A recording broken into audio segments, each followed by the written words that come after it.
Que Yahweh, notre Dieu, vous bénisse.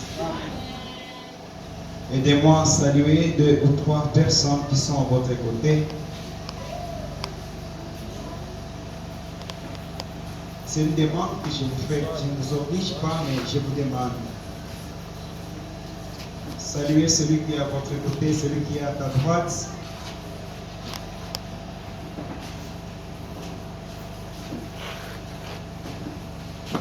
Et souhaitez une bonne soirée. Avec une belle souris. Et maintenant, là, est-ce qu'on peut acclamer le Seigneur? Est-ce qu'on peut l'acclamer?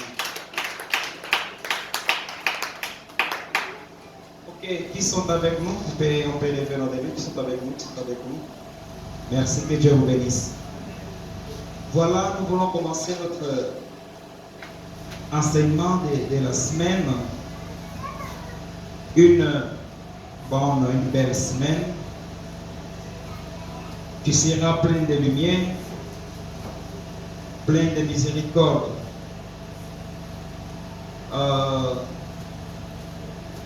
On va décortiquer sur Matthieu chapitre 24 et c'est là qu'on commence.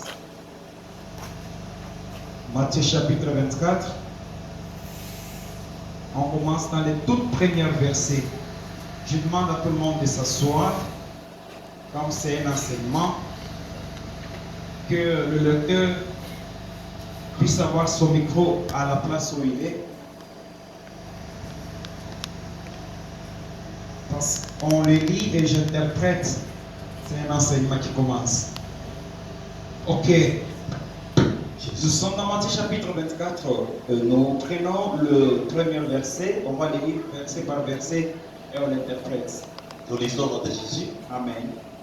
Comme Jésus s'en allait au sortir du temple. Et pour vous inquiéter de rien, vous pouvez vous asseoir. Au sortir du temple, ses disciples s'approchèrent pour lui en faire la remarque pour la construction. Attendez. Comme Jésus sortit du temple. Ici, Jésus était en train d'enseigner. Il enseignait dans le temple. Je vous avais enseigné sur le temple au pluriel. Je vous avais parlé dans la Bible. Nous avons le premier temple qui a été construit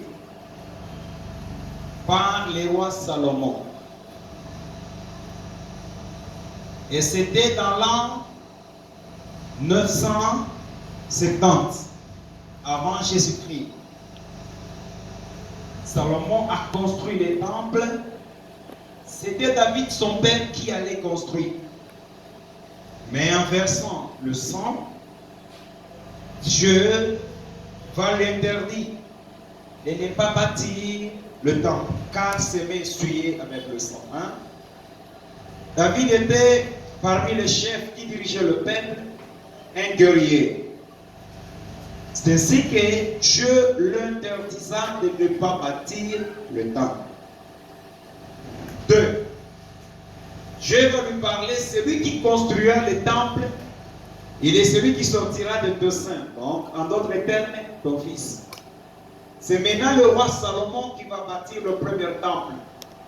Depuis que le monde est monde, le premier temple a commencé avec le roi Salomon. Vous me suivez, hein? Oui. Amen. Salomon a construit le temple à l'an 970. Je ne donne pas l'histoire du temple, mais c'est parce qu'on va commencer avec le temple. Le premier temple a été détruit, innové, là nous allons descendre après, par l'invasion romaine. Jésus sortait du temple, c'est le premier temple de Salomon. Il sortait du temple. Vous m'entendez? Amen. Il sortait du temple. Le premier temple a été construit par Salomon. Et ça a été détruit. Je le parlerai à la suite de la lecture. Et maintenant, Jésus s'est dirigé où? C'est là où commence maintenant notre question. Là, nous sommes en train de parler sur les signes eschatologiques, les signes du temps de la fin. Le signe du temps de la fin. En Swahili, on dit Mahalama ya nyakati za mwisho. Ok? J'espère quand même les Swahili français, on peut mélanger. Hein?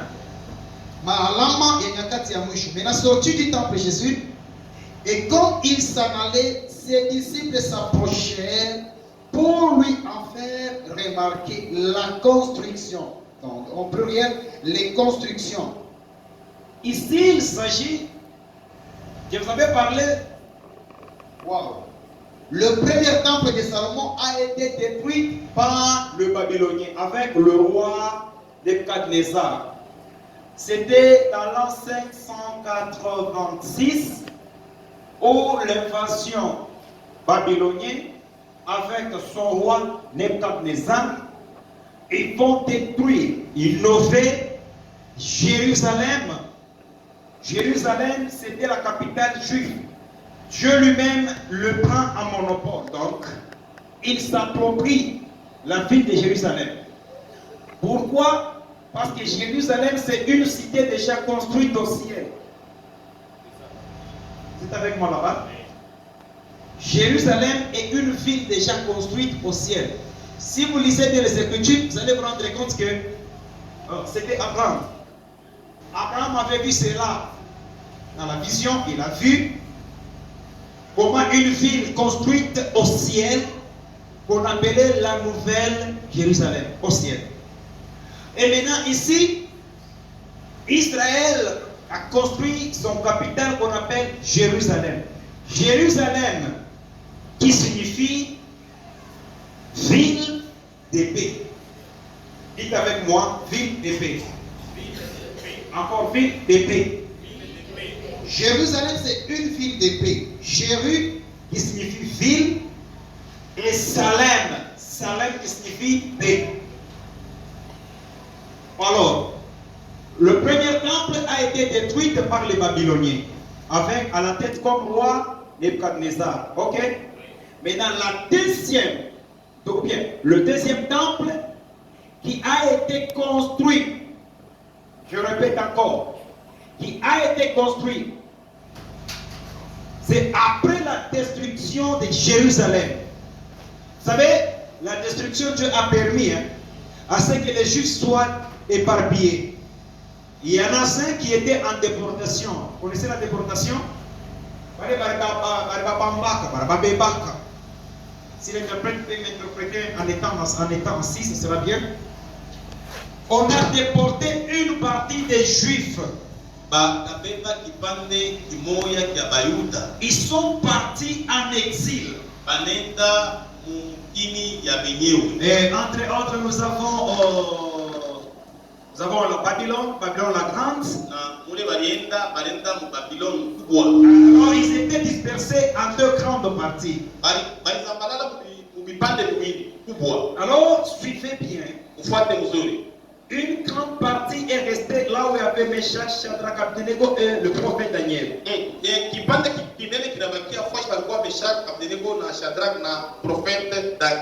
c'est là que nous trouvons aussi Néhémie. Néhémie qui servait au palais royal. À l'an 445,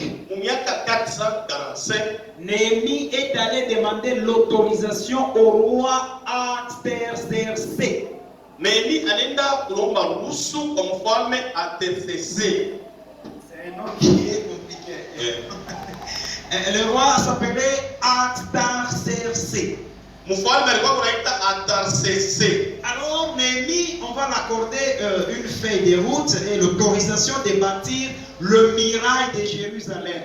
Na Néhémie bakampatia karatasi ile ya kutembea nayo munjia na ingine ya kujengulula nayo bibumbasha Yerusalema. Néhémie va construire la ville de Jérusalem. Na Nehemi akayenga muji ya Yerusalema. Et comme il ne faisait pas partir donc à la lignée des sacerdotes ou bien des sacrificateurs, il n'avait pas l'autorisation de construire le temple. Sa vile Nehemi ashikwe mkizazi kya bakowani, ashikwe na ruhusa ya kuyenga hekalu ya Mungu. C'est ainsi que Ni kwa maana Nous avons le gouverneur Zorobabel.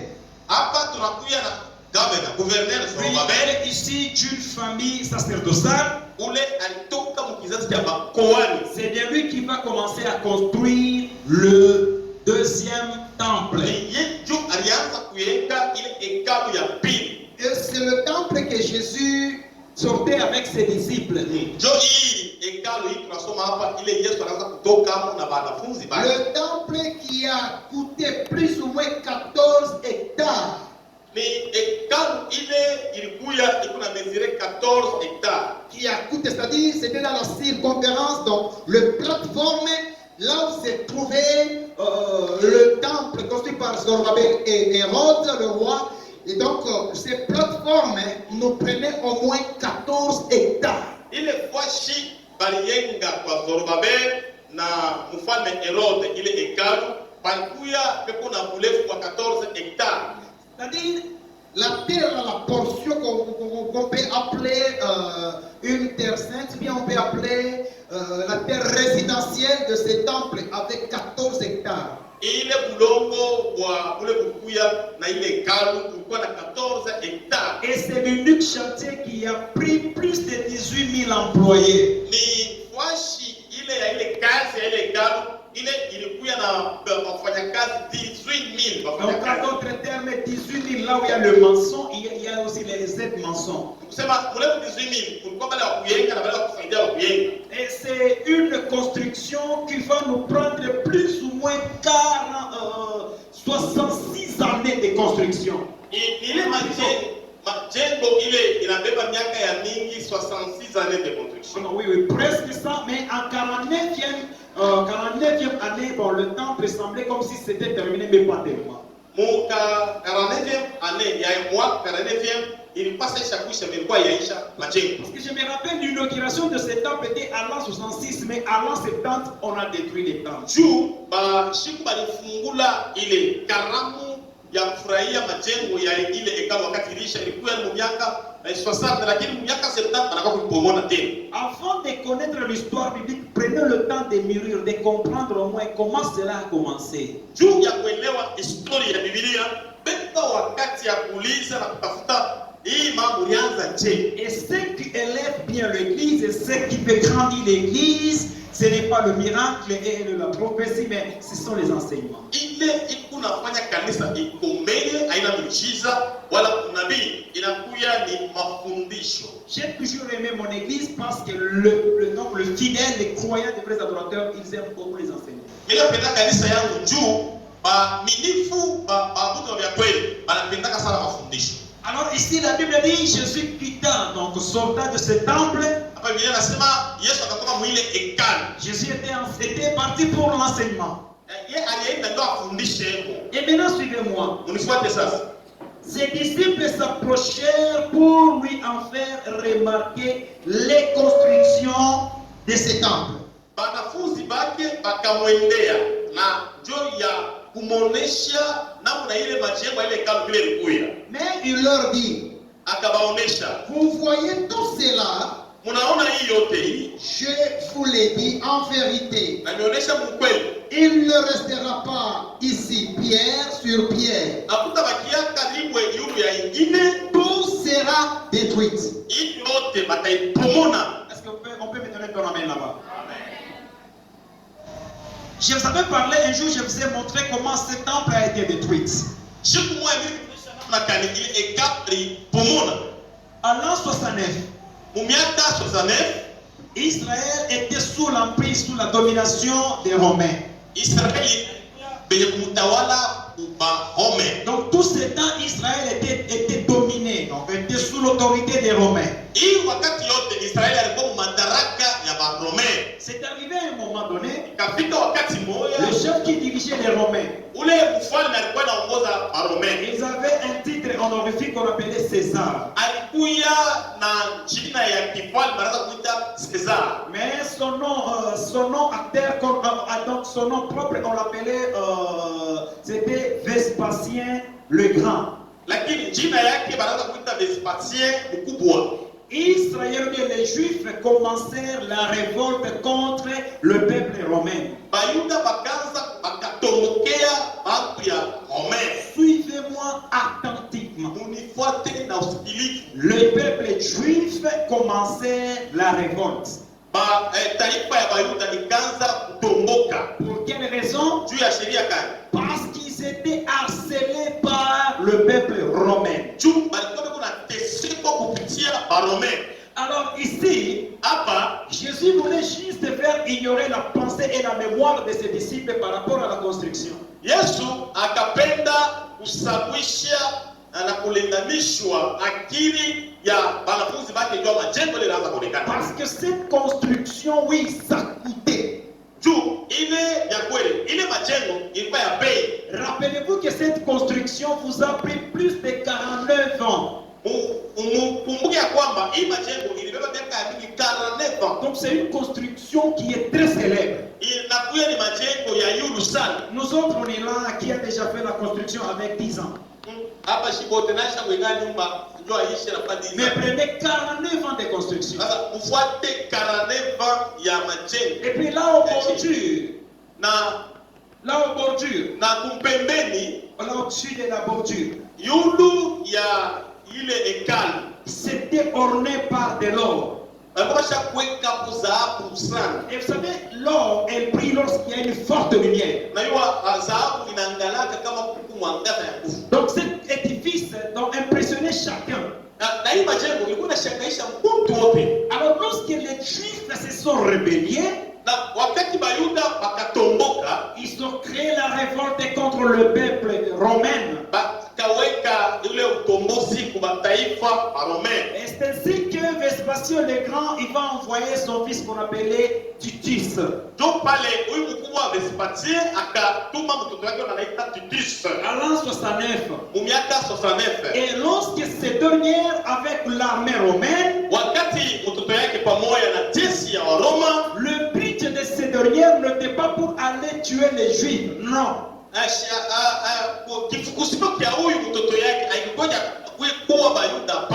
le but de ces dernières était d'aller cesser la révolte et qu'il y ait la négociation. Est-ce que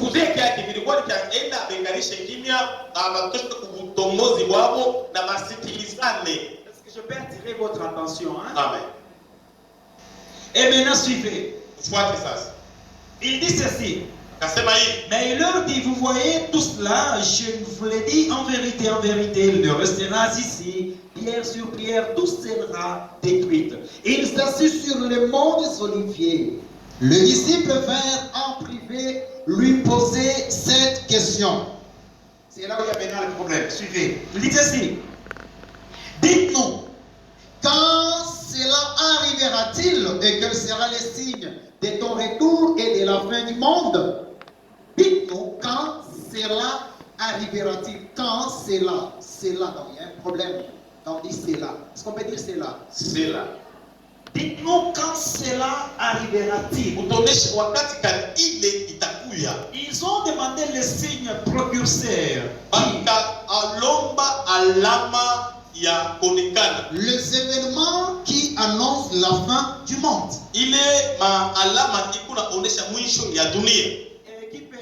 Qui peut manifester sa main pour me dire qu'il connaît quand même quelques événements? Vous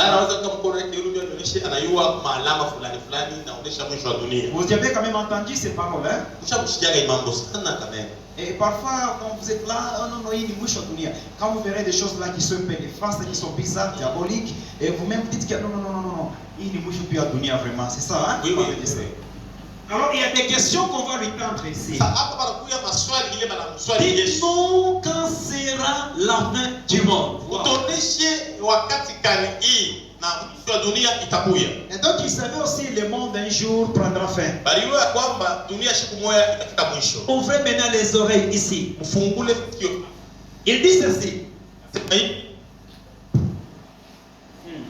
Et de ton retour et à la fin du monde. Donc, c'est-à-dire, ils ont demandé les signes du temps de la fin et de ton avènement. de ton retour. Akauliza malama ya dunia na kurudi kwa Yesu.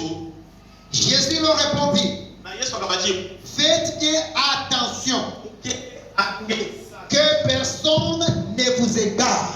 muntu ata moya ashimipoteshi. Faites bien attention. Mukebe ange sana. La personne qui fait tirer l'attention à une autre, Ule muntu eko na kalamusha mwingine, il est celui qui semble connaître ce qui peut arriver. eko ni ule anayua kile kitakuya. Personne ne peut te dire fais attention s'il ne connaît pas l'inconvénient. Hakuna muntu ataweza kukalamusha kama shiwe atali ile Jésus kitu. connaissait les dangers. N'oubliez pas que Jésus c'est un grand prophète. Hein. Mushisabu Yesu ni nabii munene. Il est le géant prophète. Ah, nabii kabambi. C'est le père des prophètes. Baba wa Il nabii. est le Dieu des prophètes. Alléluia. Et il reste le prophète. Anabaki nabii wa nabii. Au-dessus des prophètes, il est le prophète. Yule wa nabii yeye ni nabii. Et ici il dit Hapa anasema que personne ne vous égare. kushukuru mtu umepotesha. On ne peut pas te dire que personne ne t'égare s'il n'y a pas quelque chose. Abezi kuambia mtu akatama shikupotesha kama kuna hatari. Dans des versions différentes, on dit que personne ne vous séduise.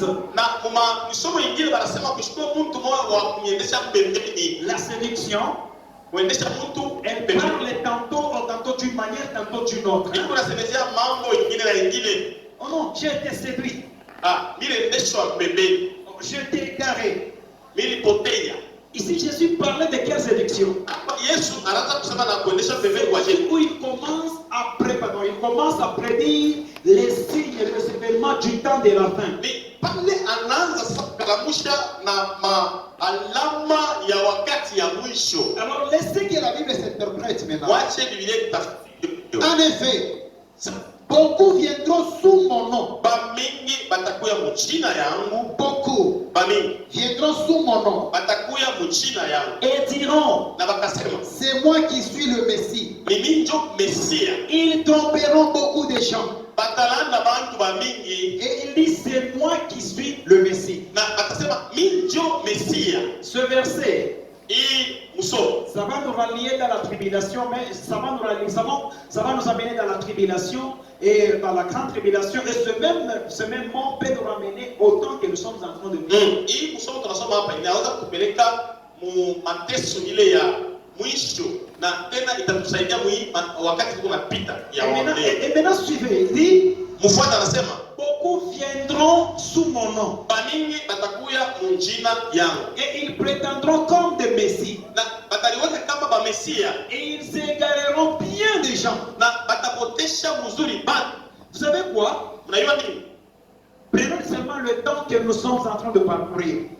Na muangalisisheni wakati tuko napitisha. C'est à Kenya, Nairobi, hein, si je me rends compte. C'est le Kenya, oui. Il y a un papa là qui s'est proclamé lui-même comme Jésus. Huko baba mtu anatokelea analieka minjo Yesu. Il est le Christ. Na yeto Kristo. Comme notre sauveur Christ n'a pas achevé sa mission, lui il est venu continuer avec la mission. Kama vile wetu Mwokozi Yesu ashikwishe kazi yake, yeye analieka na hata kuendelesha kazi. Qui avait suivi ça sur le net? Combien parmi nous? Donc, on va te voir, on va te vidéo quand Yesu à Nairobi. Nous autres, c'est pas magie, c'est quoi encore? Tout ce que vous aimez. Hollywood, novelas, encore, en plus, oui. Vous avez vu?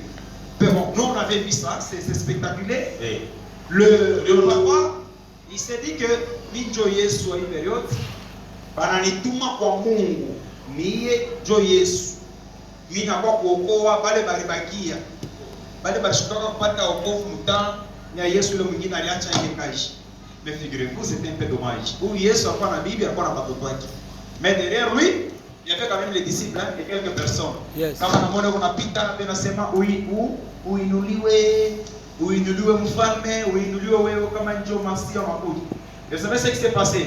Et le militaire, non, les personnes sont allées le voir pour lui dire que comme tu es le Messie, tu es venu pour mourir à cause de nos péchés, nous qui n'avons pas pris assez de rien. Alors, prépare-toi, il faut te crucifier pour salaba. Et c'était la révolte, ça a commencé comme ça. Yes. Donc on avait fait déjà pour salaba. Pendant qu'on fait non, Yesu toka huko comme ça, on ira te prendre maintenant. Tout a créé Golgotha et l'autre na kuyako. Yesu anatoka nje anakutanisha kwanza shoyana na msalaba washa kuprepare. Anarudia ndani nyumbani kwake, et là il va maintenant appeler la police. Samani la polisi. Kipea bwana, na unaweza nipate nani? Nipate na jeshi hapo, yani wanakuwa kunishambulia nini sasa wanataka waniue. Sasa wewe si ni Yesu. Mbila alipita. Alors bon, l'État et le gouvernement assurer sa sécurité. La garde, la jeep, la journée qui ont sécurisé tout le monde parce que beaucoup crucifié. Bon, la Bible dit que bien des gens vous savez, les gens aiment vraiment des paroles vaines, ils aiment des choses qui ne donnent pas la vie. Là où il y a des choses pourries, vous verrez qu'il y aura toujours beaucoup de mouches. Laissez-moi vous donner un exemple. Beba kubanguku tuwili kamwani kakufa karakufata juzikutwa ukivukutu ukafinike ukatoshi kanaanza kujidekompose. Beba nkambo kafunge kumukulu, okay? Ukafungie kumuchi. Beba kanguku kakashima nako ukafunge nkamba kumukulu kafungie wapi kumuchi. Tumbuku tote utu mena utweke pale. Fanya hata 15 minutes. Ni question ninauliza kwa mama. Pabale banguku bawili, watu vile kutenda baizi. Wakosa tu es nini? Unashina na mshima. C'est une question que je pose à tout le monde. Pourquoi baizi abatenda kule kukubushima banenda kukile kenye kosa juu ya nini? Pardon? Banafata nini? Harufu ya kosa. Banakatala lo wa mshima. C'est ce que le monde fait aujourd'hui. Banakatala kanisa kule beko nubiri mambo ya kweli. Banakatala mtumishi wa Mungu wa kweli. Mambo beko nakatala mwi period tu kwa. Banakatala kanisa na vya kweli. Banapenda pale peko bintu vya kosa. Utakutesha mambo banayala tina troisième avenue. Mambo banaikala tu. Banaikala nini? Banafata ni inzi. Banafata nini? Banafata bintu harufu ile kunatoka. Écoutez, tout miracle ne vient pas de Dieu. Toute prophétie ne vient pas de Dieu. Toute délivrance ne vient pas de Dieu. Il y a d'autres enseignements qui sortent de la Bible ne viennent pas de Dieu. Miujiza yote tuwe kwa Mungu. Unabii yote tuwe kwa Mungu. Na huku mafundisho mengine haitoki mu Biblia, haitoki kwa Mungu. Tous les pasteurs bénis actuellement, ils se font comme des petits dieux. Oui, oui. Et donc quand vous le voyez comme ça, c'est un petit Dieu. Kama analifanya ni Mungu wa kilogo. Mais la Bible, elle est claire. Avec les signes précurseurs, le signe donc de l'avant, de l'avènement, les faux messies existent. Et la Bible dit ils vont égarer beaucoup de gens. Écoutez-moi bien aimé. Nous sommes au moment où l'Église va soutenir une bonne parole fiable.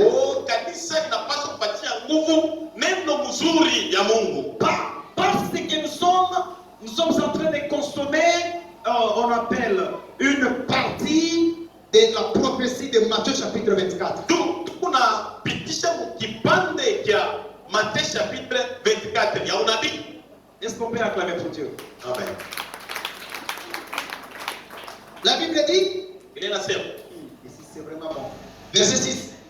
Vous entendrez parler de guerre et de menaces de guerre. Ne vous laissez pas effrayer. Car il faut que toutes ces choses arrivent.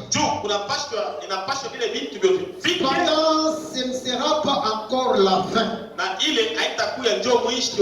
Soulignez que cela est pendant que ça ne sera pas encore la fin.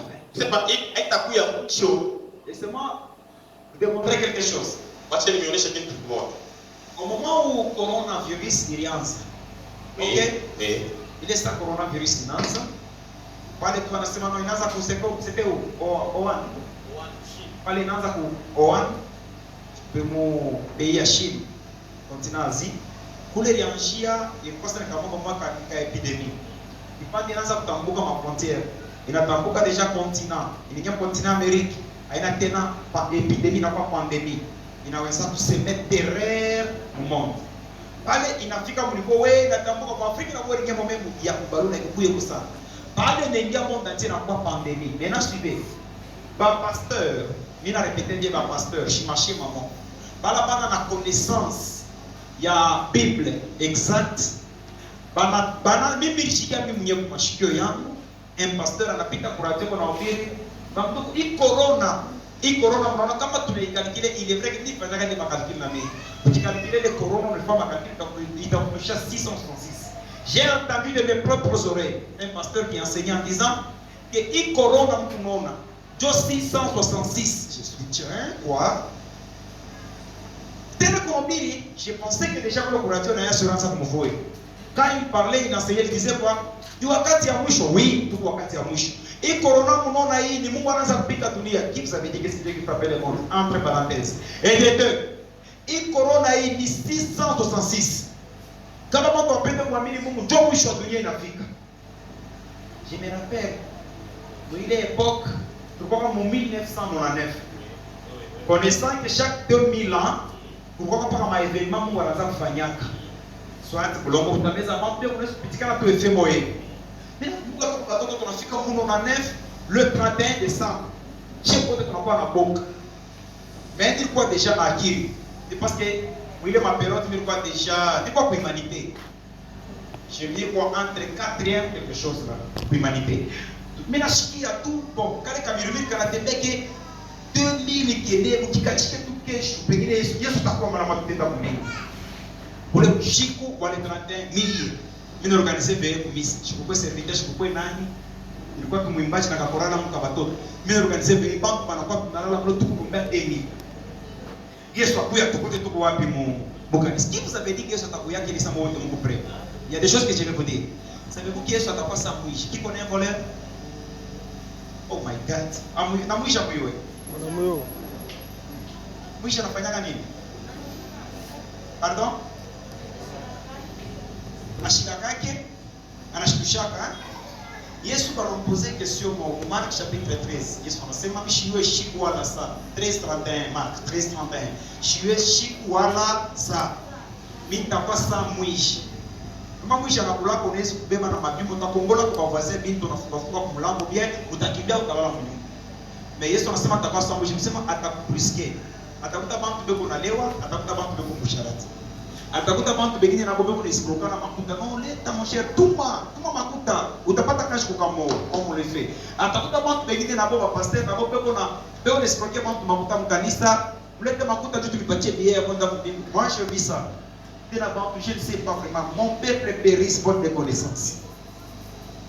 Parce qu'ils ont rejeté la connaissance, Dieu le rejettera aussi.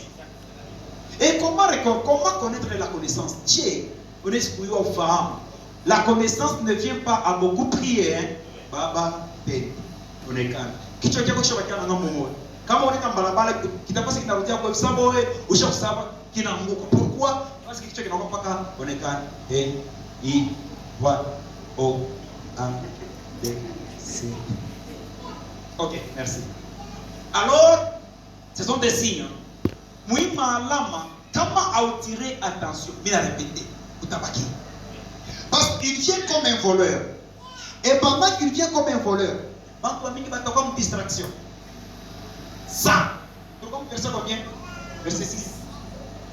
Bantu mingi batakuwa égaré.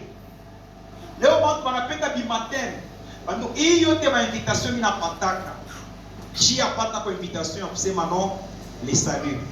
Ma invitation te nous apata, il faut na matin moi grosso modo. Briser le ventre du diable. Matin.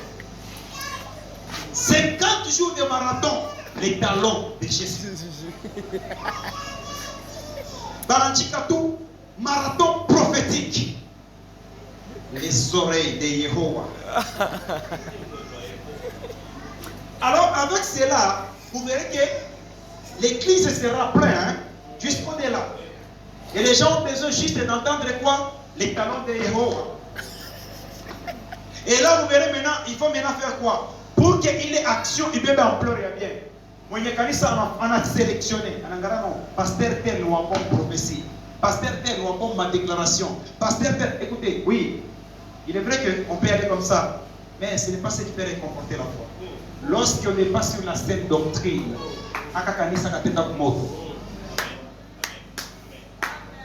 savez-vous que le lac de feu existe, hein? C'est réel. Moto ya milele, il est moto ya milele. Il court réel. Aïna histoire, aïna ndoto, des réalités.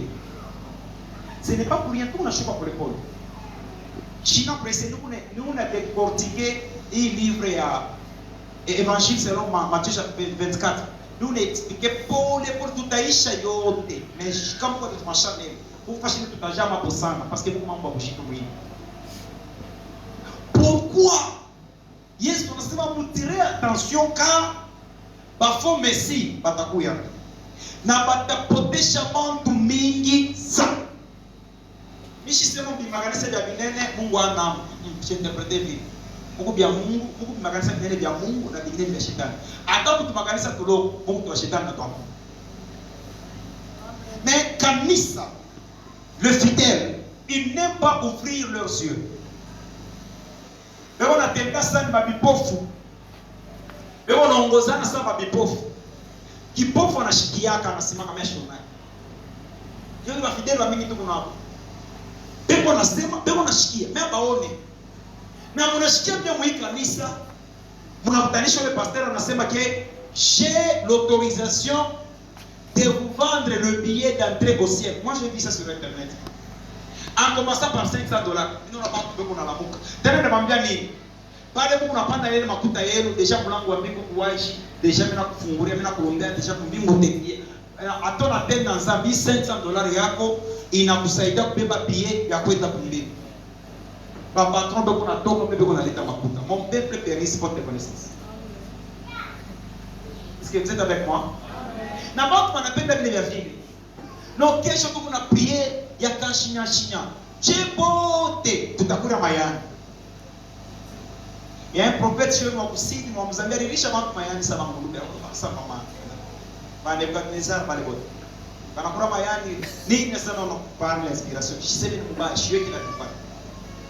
Mais l'église doit veiller sur la parole. Dis-moi. On continue. J'espère que vous avez dit, hein? Allez-y. C'est une nation se lèvera contre une nation. Et non, il ne dira pas les parents pour la guerre. Bible nasema au 6e verset. 6. Vous entendrez parler de guerre, de bruit de guerre. Vous entendrez les guerres, ou bien de guerre et les cris de guerre. Le guerre et les cris de guerre. Le guerre et les cris de guerre, ou bien le menace de guerre. Vous ne savez pas les fois.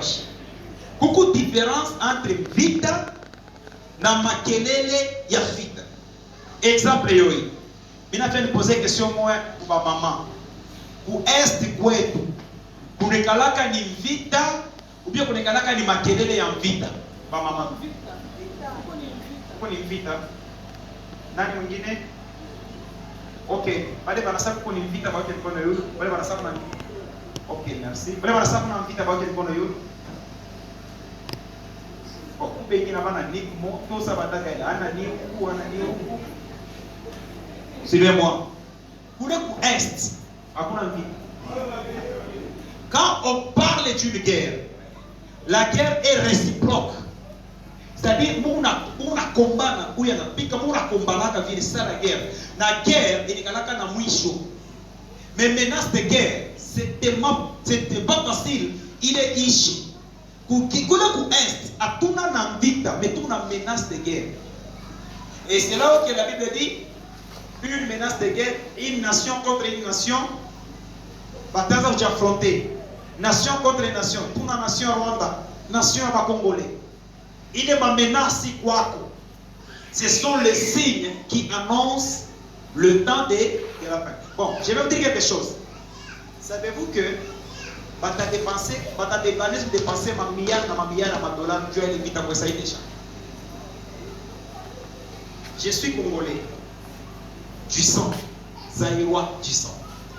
Il invite à l'ouest avec des charrettes prophétiques. Vous savez pourquoi? Aujourd'hui, on a vu combien de fois que les nations ont la Russie. Or, pour la Russie, il RSS. RSS, c'est quoi terrible. Comme Léo, ma pays africain, il a besoin de pour le beaucoup Russie. Bien, RSS, Russie à la tête, nous avons Poutine. On est pour les vols. Comme Léo, il a besoin de RDC, il a besoin de Kuchalier pour le beaucoup Russie. C'est-à-dire Poutine. Après sa garde de fou, suivez bien les Écritures, sondez bien les Écritures. Dans la conférence, je vous avais enseigné ceci. Israël est notre horloge mondiale. Israël, mambo yote tuko na cha kusoma, tuko na mwangalia Israeli. Na njoo mnyeko na tutrase ke hii time ya gore sio kwa karibu na kufika kwa pigani mashi. Jo pano. Ship o Israel, ina makelele na vita ya kwa waite shaka. Kile mtu anishika mtepacha reza. Alors leo tunakuwa na problemu ya kama Putin anaingia mu RDC ya kwa ile makori yabo na bambana munishiki kile kitatokea ile maibwa ku est itakuwa mu avantage yake, ça va créer ce qu'on appelle une guerre mondiale. Je vais dire la nation contre les nations, il y aura la guerre. Bon, je ne peux pas dire, hein, mais je sais qu'une troisième guerre mondiale existera, mais est-ce qu'elle sortira de Poutine entre parenthèses? Parce que Poutine, demain ou après-demain, il peut partir à Takoufa. Mais nous avons la guerre de Gog et Magog. Gog, il peut être un président quelconque, un prince comme Poutine, Magog, coalition de toutes les nations de la terre. Comment on est chalié? Ni sommes mo Ezekiel, ni Mungu mo Isaïe, ni Mungu Moya. Dieu en a permettre Gog au pays de Magog. C'est-à-dire, comme exemple, il y a un tel président avec la nation de la terre, on va réunir Mungu Moya. On va former bloc ya armée Moya. Biti ya bonini, Mungu va pas soukuma pour Jérusalem. On va entourer Jérusalem, on va détruire davantage. Na kama on a détruit, c'est parmi les signes. Masim Kandi, il y a retour. Il y a des choses que je vais vous expliquer. Vous ne chiquez pas un point. Yesu atakuya kwake Mungu deux fois. À chaque consomaka ya kwanza kutobakia na deux. Hii ingine atakanyanga miguu yake papulongo. On appelle ça le retour invisible. Il est retour invisible en un mot on appelle ça épiphanie. OK? Épiphanie qui veut dire le retour invisible. Quand il vient, personne ne peut le voir et même ces deux gens ne posera jamais sur la terre. Et lui, il restera au ciel ou dans les nuées. Est-ce que vous m'avez bien? Dans le zère. Est-ce qu'on peut dire dans le zère?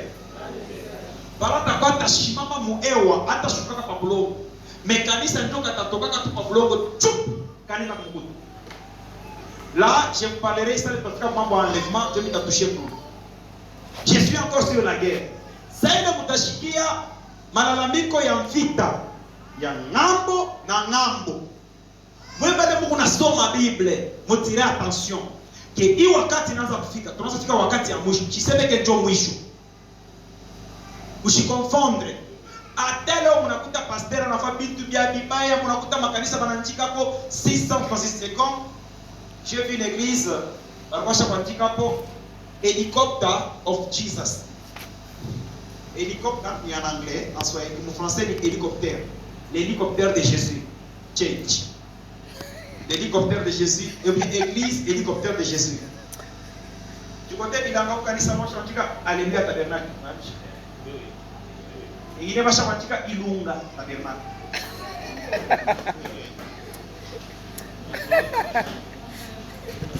Ingine banachika Zoe tabernacle. Bon, tumebeba taya marehemu atokea kufa. Pasteur Baruti. Ile kanisa kwa naitaka Baruti tabernacle. Je sais même pas mission pour mais moi je parle ce que je vois là. Alors que wakati kanisa tunapaswa kufungua mashikio na meji. Muiwe tu kunenda wapi?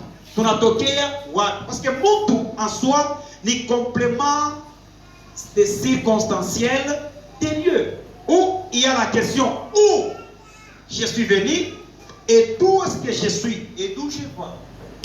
Donc, d'où je suis venu, d'où je suis, et d'où je vais. Donc, il est question, montre les compléments circonstanciels de Dieu. Tunatokea wapi? Hii moment tu kwa moment gani? Na huku mbele kuna bakia mashiku ngapi? Savez-vous que chacun de nous qui a pas consommer quoi na 2 jours. Jour ya kwanza ile uzalipo, na jour ya mwisho ile utakufa. Parce que parmi nous beaucoup de gens, eux on a l'interprétation kusema mwisho wa dunia kama mtu anakufa, c'est ça? OK? Maman, c'est pas ça. Je veux mon asema, ça va me bishia hata na mama mbili mware, mwisho wa dunia kama mtu anakufa. Écoutez, mwisho wa dunia na shukule mtu atakufa. Aba bantu wanakufa kama mbibaya. Ni huko kwetu kuimage ndio wanapotea. Wanaendaka kutestwa. Il vit encore en esprit. Beko matourma, beko machine, beko ne bapika, beko ne balarisha shiwe, mpaka mabimbo tena comme makashota pa dunia. Tout est comme ça. Mais bado banakufaka ndani ya Yesu. Il dort. Il se repose. Et la deuxième des choses, ils ne sont pas sur la terre. Dans le paradis terrestre. Non. Paradis terrestre a existé dans la période. Siku Yesu alifufuka na pale pote banafufuka msempete. Analamuka nako na anafuka paradis terrestre. Haina hapa ukikufa ni direct ukifua cha Abraham. C'est bon. Twende pale. Qui veut aller au ciel? Combien parmi nous? Je vais compter. Vous savez combien le visa coûte? Ouais. Vous savez combien le visa coûte? Qui a un passeport? Qui a un passeport? Tu ne peux pas voyager dans un pays étranger si tu n'as pas un passeport. J'ai un passeport. Écoutez-vous que je parle de ça. Vous voulez partir au ciel. Ouais. C'est dans une cité étrangère. Et dans ce pays étranger, il vous faut avoir le visa. Et le visa, on va le sceller où si vous n'avez pas un passeport. Ni même un laissez-passer. Ni même le gratis. Donc il faut que on a été mis Swahili qui baroua, qui est au départ de migration. Je vais vous dire quelque chose. Savez-vous que la migration céleste, c'est l'ambassade, c'est l'église. Amen. Mais comment on a un passeport, on a un passeport. Kamisa, tu es avec moi? Amen. Est-ce que vous avez bien? À moi, si tu crois, on avait pas tout le monde. Oui, mon bois bien, alléluia. Yesu wangu. Tunaimba na furaha yote. Una imagine vile unataka kumbingu una na passport, batakupigia kisa wapi? Nibebe example tu shepo te vitu kwako. Non, kesho shepo te tuna mzangu. Tunafika kwa migration. Huko kudwa. Tunaingia shepo te mdajeme. Mune ndio sasa tunaenda kwa nitaka passport yako. Ukishinda na passport, unipigie visa. Kama bakupiga tangupi na madushi kuna kufuata. Batakupigia mungu. Et nous avons des chrétiens fous.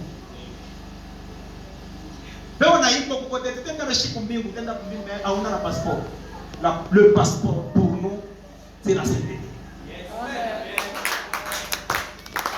Et lorsque votre vie est dans la sainteté, c'est là où il y aura le cachet. Le cachet, il est caché. Il ne va taper quand on vient à la sainteté. C'est le Saint-Esprit.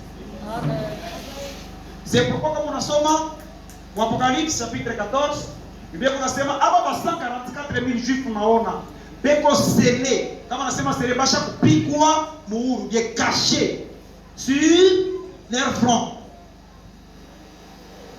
que ce sont ceux qui ont vécu dans la grande tribulation.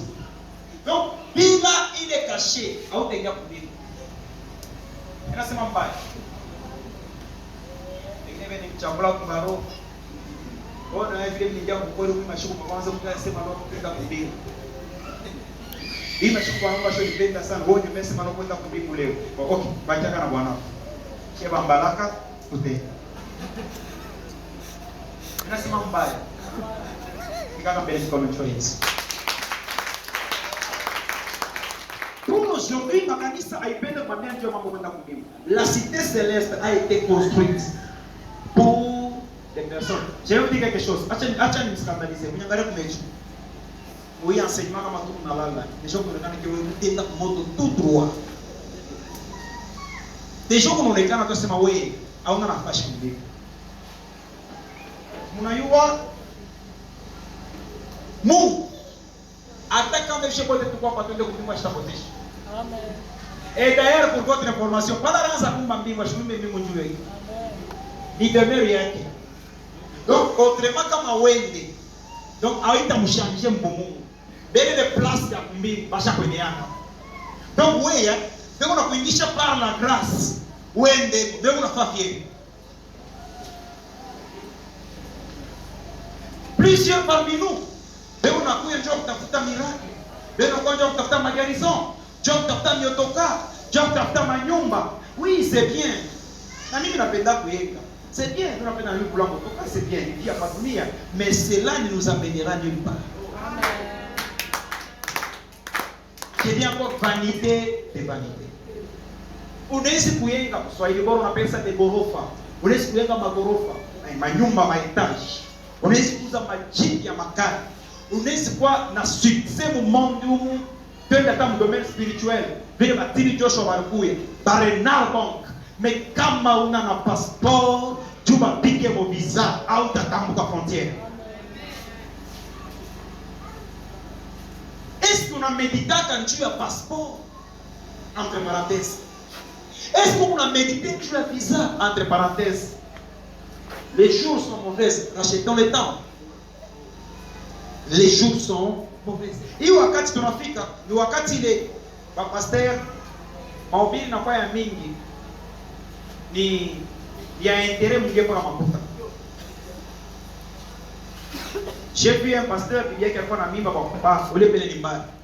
Frère moya anakuja kuoa. Anangarata oa je. Wanaenda wanaluwe ma instrument. Bana préparer ka croisade mu quartier. Ile itasema chibilo. Kasai.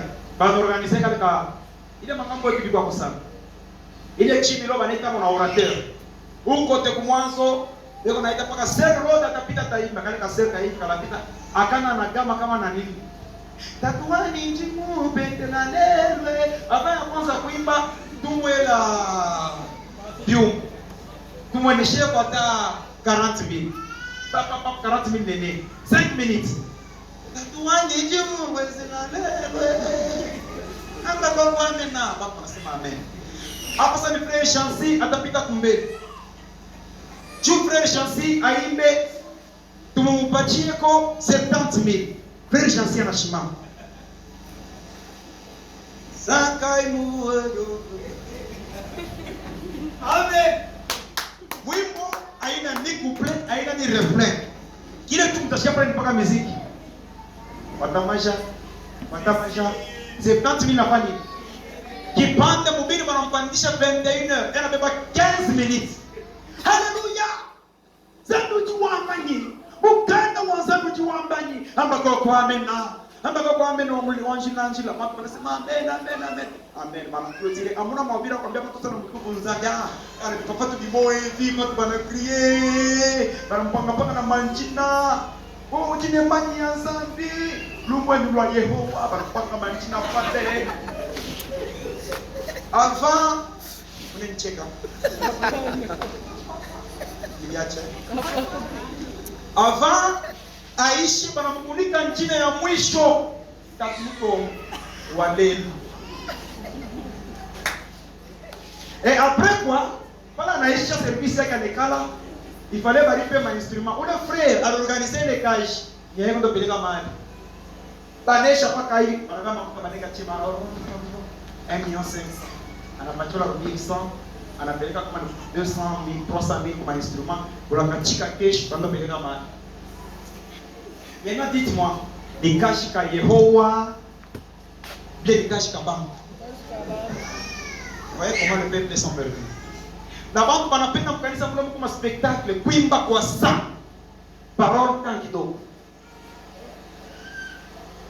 Écoutez, quand Matoumi a bien vérité, on rendra compte de ces hommes. Il est bien de faire vérité. Au lieu de voir qu'on a penda, moi je dois vous faire une journée. Bakwa cheneva, bakwa chenaye, banko wote bakwa chemu. Mamuyu akushi sema muyu ikala naye. Nana shaka participer pale mtu ashaka wanamweka mkichi. Wewe Naso mwangalie masha mtu ashaka kuweka mkichi. Ateke ashifa mwenye kumfika tu mkochi yake na baraka na mokoto. Devu basha kumtracer tu poudre kumechu. Mechu ya kufunga. Bakweke na shishe wako. Tuwe kama tekana. Abishi sema kushikwa muyua. Ikala naye. Joas kwa bayani. Bayani. Waza kutoka sasa shishe wako. Chero wako. Visa bina. Tekala ashianza kutoka na. Kama tu hichi kina tank kila shirika kina tank mkono kinafanya hivi. Kwa utakimbia nini yeye sheri wako? Wapa motema. Ana wako. Hapa? Paka na kurufu, paka na kulifu. Takushindikiza. Ushakala na paketi.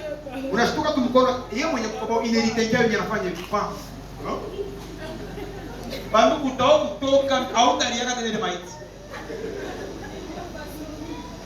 Anakuwa pasoko na moto. Shuka papa.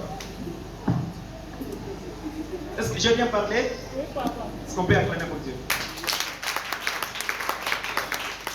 Attends, bibi yako ma make-up anapikaka, mecho, ma concealer, c'est quoi encore?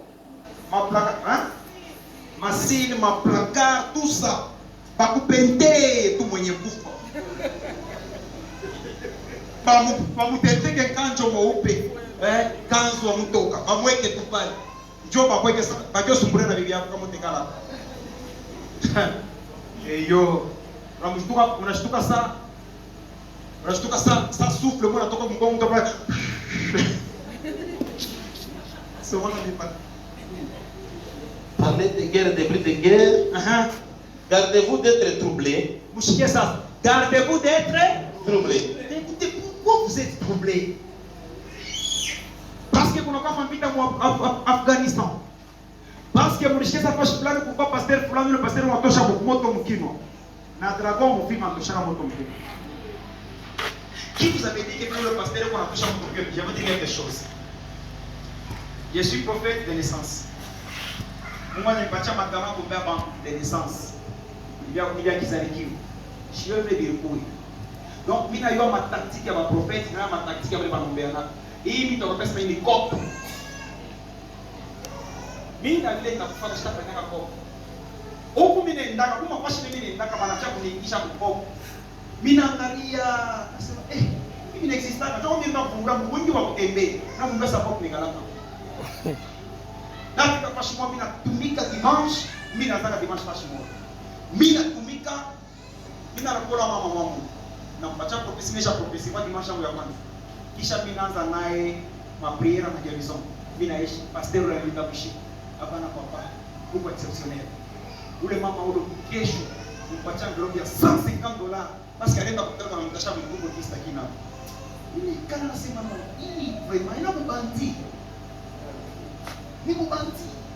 Mea Bible. Bado mea Bible. Unanicheka tena. Mea Bible. Mina fika lendi minaanza kazi. Mina panda na predication. Mina tokota mina Mungu ananikisha patome na masema naturel. Mina mpitia tena. Bushiba nitumia voice. Anataya mtu fulani, ena mambo fulani. Mtu fulani na mambo fulani. Anataya na makashi. Pia ngara nasema uki makopo ni bako ni kisasa nitakusurprendre. Kitatumika na ile aliyofanya. Unatana kama kutembea. Hebu nijatende kile shughuli kipite pa share mara kwa na list yangu mimi naanza mtari. Écoutez, Mungu awakusaidia. Shitumike yake kazi ya mpungo. Tunatumika basi mimi na marefu ya Mungu. Yes. Il fallait que nous soyons conscients. Je travaille pour les hommes, mais je travaille pour Dieu. Si je fais l'œuvre de Dieu, alors il y a des gens qui font. Qui vous avez dit que Dieu a fait un il ne faut pas l'établir. Bon, exemple, depuis, je n'ai pas dit un. Ou quoi qui a son main, Dieu dit non. D'ailleurs, il a toujours un numéro 44. Oui, Dieu vous pouvez avoir. Bon, mais il vous a dit Kisha ukifuata prophesia kabaila ina ni demonstration kwa manjina mais ukiingia au profondeur prophesia ina. Na ukichunga ile prophesia mtu unake cha complete. Aseme kitu. Donc inapasa ni ile horoscope. Bien. Pourquoi papa mtu bwana mwa kwa horoscope? Kama unasema sasa horoscope niangalie unipatie 1000 francs, unampatia. Hii malinya mumkono ina determinana vya Mungu. Anaanza kuambia hii linya mrefu utakufaka na 70 ans. Hii linya hapa hii utakuwa commerçant. Aka kalini kao banda ukataka mkuru moyo ndio tutafuata bibi wa beni. Na vya kweli bila mapredi, ni mambo vya kweli. Horoscope. Leo ndio tulishaongea kwa prophet wa magicien. Ulipiga mkono. Anawapa mkono hivi. Anakuja mara moja anaishikia mmonga tenebra nini. Anapata deja communion, una raison kwa waishi. Hapa atakupatia majina ya bakoni bote. Kisha kupatia majina ya bakoni bote. Hakuna cha kabaila atasema mwisho. Ana mitumbi tu na mama kwa bibi kwa vile bado sio juzi hapo. Betu kwa mkongole basi kutawalisha tayari. Mais vile kwa réseaux sociaux ndio utakuta push kwingine. Et comme service ni tena anatoka mwanzo ni pashani mu pays étranger mu Europe. Yeye kuna fa service kule bâtiment moja kwa kwamba walikuwa pakanisa yake ya yulu, kwa kanisa lingine chini kwa wazungu. Anaanza prophecy. Anatea Mungu. Ule mtu mimi nataka mu kanisa ya chini. Manjina bazungu anatea pana na tempo pepa bazungu na kitu kwa c'est pas possible. C'est pas possible. Mais Mathieu, Dieu ne sait pas faire comme quoi. Mwite anaita watu mle chini na nchi na mtu anatoka kwa itashi. Anashtoka kule chini anapanda kazi mzungu anapita. Anatetemeka. Anampatia jina yake anamtia na jina mtu mramba zuma jina mzungu yuko kompike master Christina tulikuwa naye hapo. Christina ndo mranja yake na Christina Proedebo George. Ile jina wote kaibamba haina sote tutafika kwa Christina Banza ikalake kwa bazungu. C'est bon merci. Kama mnashikia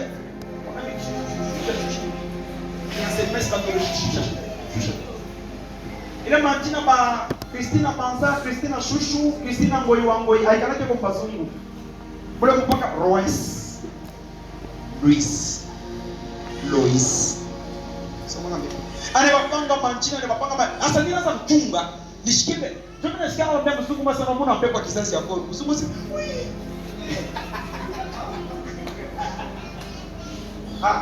Mungu atusaidie.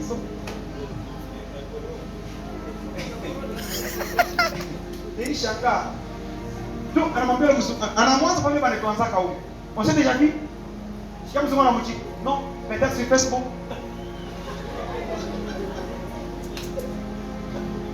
Est-ce qu'on a déjà parlé avec toi? Peut-être une fois. Dans la moitié de la vie. Bon, ok. Je vois derrière toi, Laurence. Oh, Laurence.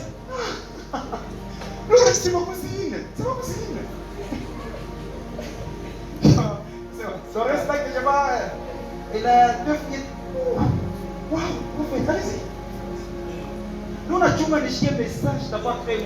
Bana mshungulusha kichwa aparma nchina ile rebataya mwisho yote Hebreu chapitre kama ni 11 ndio message ni mwalimu bachaye. Mimi nikala ninasema kia. Alors c'est ce que le monde aime. Je vous aime parce que vous aimez l'enseignement. Et chaque fois kama mnashikia sur papier na contexte catholique na yala, moi je vous connais. Na mweke hii ndio kushima. Et savez-vous que moi enseignement, hata kunakuwa na kilema tatembea. Après enseignement eschatologique, ndio ndio kuna tamu naleta kipofu itaona. Parce que ndio enseignement ya Yesu. Et d'ailleurs mimi naanza kutangaza pale watu kwa sana tuma malaria huko. Paka hivi ni yale ndio naenseigner. Mwanza kuchekea masante. Mwanza kupi. Allez-y. Car il faut que ces choses arrivent. Il faut que ces choses arrivent. Mais ce ne sera pas encore la fin. Est-ce que vous avez suivi là-bas? Il faut bibi tulifanya nini? Ifike mamfita. Makelele ya mvita ifike, mais haitakuwa ndio mwisho. Unaweke bazungu bena kuteste sana. Bonjo watokelesha corona. Baneweke ile corona banifrappe le monde entier. Banaanza kuetikia bantu par rapport ya temps ya grande tribulation, ile sa kanisa katakuwa na shapanda. Banaanza kuiteste che. Est-ce que bantu ba monde mshime itaobeiraka ku ordre, nouvelle ordre mondial ya antéchrist? Est-ce que bataobeiraka kuma ordre yake? Banaanza kueseye. Wale banatuma tumu mukini par corona nengi. bantu wote wanakuwa dépassé. Kipande banatosha kwa cache-nez. Si vous n'avez pas de cache-nez, les soldats vous arrêtent. Unakuta na nkambo hapo mpo ile mankamashi na mvu yake debusu buiti magharibi. Pua yake hii akaukaka. Banamvika nani kinani? Kumpua anakuwa sasa ni ngulume mwenye kufisha batoto. Unamlamkia mtu banduku. Ile period ilisaidia ba mandeni parce que anaanza kupitana na wandeni yake. Anabeba tu kepi. Nika bisha kupala cache-nez.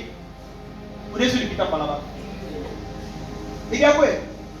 Utenipita. Mimi banipita. Mais voilà cache-nez. Mina fala bonheur mina fala kepi. Au teliwa. Alors banapima, banatester. Na ba grand homme banavala cache-nez. Mimi étudier pour le ça OK. Kipande. Rentrez chez vous. Ne sortez pas dehors, il y a la mort. Parce que ne sortez pas dehors, il y a les soldats. Quoi? Corona. Banapima, banakuta confinement une semaine, bana irrespecté. Confinement, bana irrespecté. Déjà bana étudier que ce qui arrive va toucher le monde. Quoi? 666 itaba. Banatupima na corona na bamba. C'est comme un essai d'une balle. Banabeba ballon, banatupa ile bana essayer baoni. Banakuta dunia ni 10 mètres. Maintenant 666 itaba. Il me posait question moi. 666 itakuwa avant enlèvement ou bien itakuwa après enlèvement. Basilisha pana. Après enlèvement mutankani. Kisha sana. Basilisha pana mutankani. Ba mama. Mutampa ya pani. Hein? Sema nguvu. Monter la grande tribulation. Vous avez la mémoire, que Dieu vous bénisse. Ishiria pale tufike mwisho ya leo. Une nation se lèvera contre une nation, et un homme contre un autre. Il y aura en divers liés des famines et des tremblements de terre. OK, ndio nishapai. Kutakuwa fashi ya mingi, njala na matetemeko ya bulongo. Hii matetemeko ya bulongo haina spirituel. Ni matremblement ya kweli ya maseisme manyumbe kunafanya makisiri, manyumbe kunafanya. Mon interprétation littérale. Manyumbe itaanza kumoka, mtashikia sasa kipu mina kilipika bulongo inapasuka nini.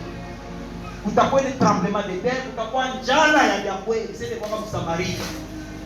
Njala ya unalala nayo dejo, unakunywa maji, estomé na sipote. Mais ni parmi masini. Amona kumu masini kumu mambo ya peste. Ile peste déjà donc je sorte ya pandémie. Sasa tulikuwa na corona, malaria ni kwamba dunia mzima ni masini. Hii masini ya mapita moja tulimwangalia Israeli. Leo kuna mpige mashikoti. Dernièrement kama natokea Mshoa. Ile la Shoah iliua donc ba surprendra kama tuko kwa vacances, baba bako manini mu vacances tuko mu fête. Ba surprendre avec des bombes, banakufa sana. Jusqu'aujourd'hui Israël pleure la Shoah. Mais dans ce qui arrive est plus pire. Et surtout qu'Israël, Mungu yemenjo qu'on a préparé Gog et Magog. Tu as moins cerclé. Batapika Israël a devient une souffrance d'abord. On va mettre fin à la guerre. Pas qu'à Yahweh Sabaoth. Suivi de son armée. Où il y a les anges, le saint, et où il y a son église, son épouse. Vous êtes avec moi? Ok. À la fin, là, je vais terminer. Écoutez, le monde tend à sa fin. Mais, ubebe temps ya kwanza kuobserve hii wakati tunafika ni wakati gani? Kwanza kuobserve. Mambo yote Mungu anaivivra, hata kwa television, hata kwa radio, hata vile Mungu tunaona ba pastor pekee unafanya. Kwanza vérifier kwa parole. Hata prophecy, uiverifier, uichunguze. Kiseme prophecy ni mbaya. Mimi ni prophet, na uichunguze. Ushikwe presi ya kuchika njoo mtu atakutabiri vya kwa kutabiri mtumbo wako ni ya vera na ita na precision. Mais est-ce que ni ya Mungu ni prophecy? Est-ce que maman tu écoutez? Beaucoup bantu pale beko na pita mu manchanja banachanja pale. Pengine bene bachanja pansula, mwingine bana bachanja hapa pamatiki dawa ya ekle. Mwili ya ekle bana ichoma